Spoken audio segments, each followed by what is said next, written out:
What up, y'all? It's a Real Ball Watcher. Grab your binoculars and you know the vibes. You know what we finna do. You know the series. Let's go ahead and get into it. Nate Wiggins right now. Looking at Nate Wiggins, 6'2", 185 pounds, 20 years old. Kind of normal corner size, lanky, kind of the skinnier frame, but long, lanky arms. Good for a corner, basically. Anyways, moving on. 2021, barely played. 2 total tackles, 1 solo, 1 assist. 2 pass deflections, though. 2022, 30 tackles. 26 solos, 4 assists, 11 pass deflections, and 1 interception. 2023, this year, his last year in college, I want to say. I don't know if he declared yet, so he might go back, but I'm pretty sure it's his last year. 28 total tackles, 22 solos, 6 assists, 6 pass deflections, 2 interceptions, and 2 forced fumbles. The boy was just getting his hands on the ball's paws. Let's get into the film right now. Now, when we look at Nate Wiggins' strength, the first thing I noticed that he's physical and he's fast and press. And when I say that, a lot of times these physical corners are kind of slow-footed and they're kind of leaning on the receiver, kind of keeping them as fast as they want them to go, making them go as fast as they want them to go, I should say, especially like a bigger corner like he is. I want to say, like I said, well, he's 6'2". Yeah, like he's 6'2". Usually they want to keep their hands on him, let him go as fast as you can go. But there's been times where he doesn't put his hands on him in press, and he could just run with them stride for stride because he's pretty fast. I'm interested to see what his 40 time is and his agility numbers when he goes to the combine. But I did notice that he was physical but also very fast in press coverage. Next thing I noticed, good eye discipline. He's in press, like I said, you hit him with double moves, he drops his hips, keep going with you. He's not necessarily worried about putting his eyes to the quarterbacks or getting faked out by things like that. Usually he had good eye discipline and sitting on routes, things like that. Didn't really get tricked too many times, especially in the scramble drill. Sometimes he can run around with the scramble drill, keep up with a guy. He was pretty good with his eye discipline, basically. I also noticed he's good in off coverage and great in press. I do think he's a better press corner than he is a off zone corner, but there was plenty of times where he's lined up way off the ball, 10 yards, 15 yards off the ball, and he played just as good as he would if he was in press, or maybe a little bit worse. I could see him fitting a lot of schemes because of that. He doesn't have to be up close to the line. He can play off if you need him to, and he can react and trigger on things, and he can mirror routes and things like that. So he's good in off coverage, great in press coverage, basically just good overall corner wherever you want to play him. Good closing and recovery speed. We talked about this last week with Cooper DeJean. When you kind of not in phase and you need to close that gap, or you need to squeeze down a little bit on a route, he has that speed and recovery speed and closing speed, I should say, to do that. He showed that a couple times on the film. I liked what I seen from him. He was doing that, but most of the time he's in phase, so he doesn't necessarily have to recover or close ground. But like I said, if he's in off coverage, you throw the ball, he's there when the ball gets there, basically. So good closing and recovery speed. I'm kind of running through these. Let me slow down. The next thing that I noticed, great strength for him, is he has good hips and feet, and they work in unison with his eyes. When you look at his feet, they're really, really fast. When you look at his hips, they're really, really fluid and turning, dropping, getting things like that. But also, they work in unison with his eyes. Sometimes guys will see things and they can't react at the same time. From what I see, and when we're talking about those double moves and we're talking about him closing the gap in off coverage, this is why I say he's good in off coverage. From what I see, his eyes, his feet, and his hip all align. It's all in unison. It's all together in one swing, basically. So he has that baseball effect where his whole body works in unison, his eyes and his hips and his feet and all that. And that's pretty good for an off or zone corner, or corner in general. It doesn't even have to be off or zone. It helps him, man. Also, when you need to flip your hips, sit on routes, things like that. Next thing that I noticed he's great at is the fact that you won't body him. Now, a lot of the film I watched was from this year, and I seen a couple other sites when I was looking for height, weight, and stuff like that. Maybe his testing numbers or what he's projected to get. Seen other sites saying that he can be out-muscled. From what I watched from the 3 games of 2023 and the 1 game from last year, he wasn't getting out-muscled. He's really, really strong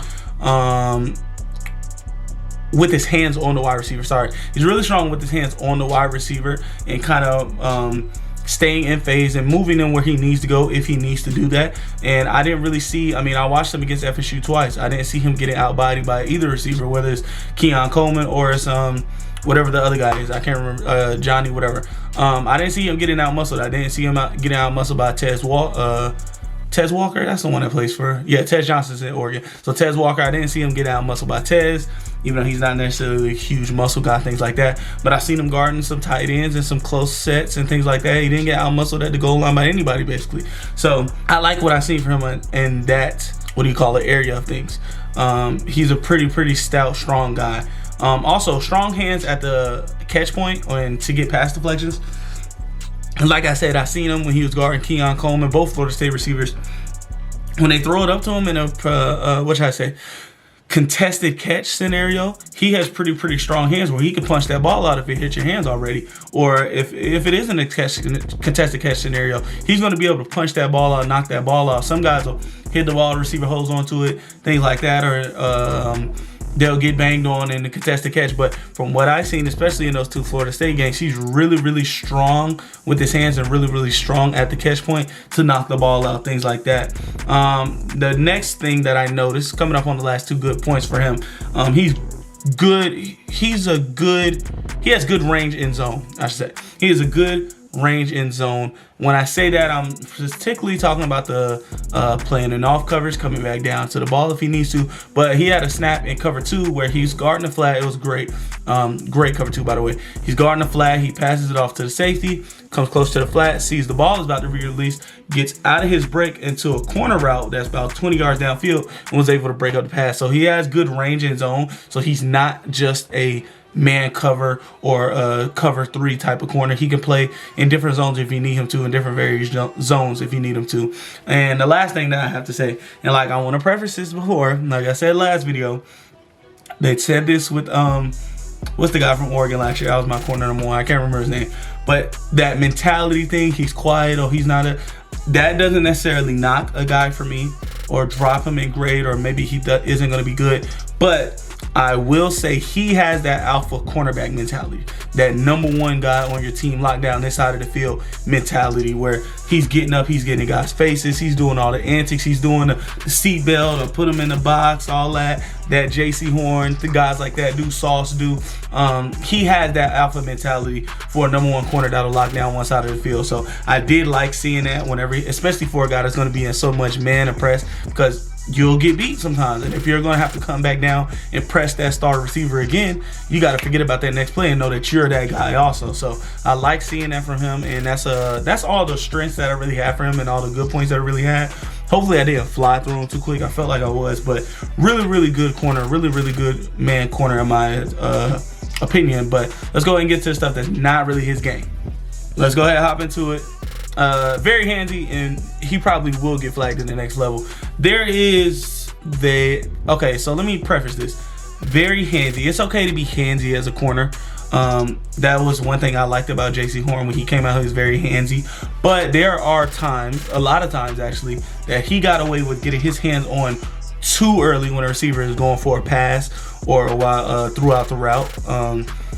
And that will draw flags at the next level. Now, if he can get a little bit less handsy in those areas, not be too early, I think he'll be fine. But there are going to be flags that he's get that's like, hey, he was able to do that last week. Why can't he do it this week? Because he's just a handsy corner. He just likes to beat up on guys, get his hands on, stay in face, which isn't anything wrong, but he will be getting flagged if he doesn't, tone it back just a tad bit and not get there too early sometimes at the catch point, things like that. Also, the next thing I have is he sits on routes a little too much, and it kind of leaves him flat-footed at times. Now, it's okay to sit on routes. I mean, we watch people sit on the Panthers routes all season, and we're end up doing whatever we're gonna be. But he sits on routes a lot, even against guys that are deep threats, which is fine if you're able to flip your hips and get out of there. But going into my next point, getting flat-footed can get you blown by, and sometimes he has a tendency to get blown by, or maybe not blown by, but he has the tendency to get stacked by even guys that aren't really burners. Especially, I can't remember his name for whatever reason. 14 from Florida State. He really isn't a burner. He's a 6'8", 6'7" jump ball guy, but he's not a burner. And it was a couple times he stacked him. I mean, Tez is a burner, but it's a couple times Tez stacked him, and he was able to get a good catch out of it. So it's okay to sit on routes, but I want to say don't do it so often to where you end up flat-footed in your coverage. and then somebody, good receiver, is able to blow by you or kind of stack you, get on top of you, and have a big catch downfield. That's one thing I do want to see him improve on, is him not being too flat-footed and not sitting on routes too much. Last thing that I really have that's a negative for him, he's not here to tackle. That's not what he's here to do. I mean, when it comes to his technique, when it comes to his aggressiveness, when it comes to the angles he takes, almost when it comes to everything about tackling, except for maybe effort at some points. I will say he has really, really good effort. I'll show one play where he was able to track down the running back and force a fumble. But outside of that, outside of effort, and even sometimes I'm like, yeah, you could have gave a better effort on that. Like, you kind of see him coming through there. You could have filled that lane. But just everything with tackling needs to be improved, which is not fine, but it isn't the end-all be-all where it's like, I can't draft this guy, unless you're Dan Campbell. I can't draft this guy because he can't tackle, because he's a corner. Now, he is an outside corner, so you're kind of worried if they throw a little bubble screen and it's just him and the guy one-on-one, is he going to be able to make that play, or are they going to, be off to the races? But it's not something that's so detrimental that it's like, yo, this is really, really tanking his draft stock. This is really, really hurting his draft stock. But unless you're, like I said, Dan Campbell and the Detroit Lions, they want guys that could tackle. But that's the only thing. That's all I have for stuff that's not necessarily his game. I almost forgot to give y'all his player build, but let's go ahead and get into it right now. So we got a physical, handsy corner, or hands corner, basically. When I say this, I mean it's a guy that likes to get his hands on, stay in phase. He wants to basically beat up on the receiver a little bit, or keep him within arm's reach, I guess you could say, whenever he's in coverage, and he wants to keep his hands on him to kind of direct where he's going, or keep him speedy he wants to go, or just simply know where he is. Simple as that. When I talk about the guys that he kind of gives shades of, I want to say Jair Alexander, another really, really good man corner. Now, Jair Alexander barely plays because of injury, but that's a different story. But when he actually is playing, he's a really, really good hands-on man's corner. Another guy, a guy from Clemson, actually, AJ Terrell, who is a little bit worse than Jair Alexander. I don't know if that's the right words, but not as good whenever he's on the field, but has shown the heights of being a top 10 alpha #1 corner. So those are kind of two high-end comps, but when you look at it like a mid-tier comp, and this guy is still really good, this doesn't mean he's bad or anything, but Jamel Dean is another guy who's a really hands-on, handsy, physical man corner from the things that I've seen. I could be wrong now, I haven't watched any film on him this year, but from what I remember, he was a really hands-on man corner. So that's kind of the shades of and the player build for when it comes to your boy Nate Wiggins. But let me go ahead and get into the outro now. Can't wait to see his testing numbers because he looks really, really fast, especially at 6'2". I think he might be the first corner off the board. But then again, how this corner, corner classes lining up, they're not too far off from each other. Everybody's not too far off from each other. So I can see where, like a Joey Porter situation last year, where he was supposed to be in the first round, one of the first corners taken, and he ended up in the second round. So I can see that happening this year with the corners. But I do think this will be one of the first guys off the board. So if you like the video, like, subscribe, comment what you think. Comment if you want it for your team or what you've seen when you were watching film. Or if you don't watch film, just comment what you think. Like I said, if you like the video, we'll be here every Friday, dropping it on DBs for the next 3 more videos. I just did 2, so 3 more videos. But it's been a real ball. Watch it, put up your binoculars. See y'all next week.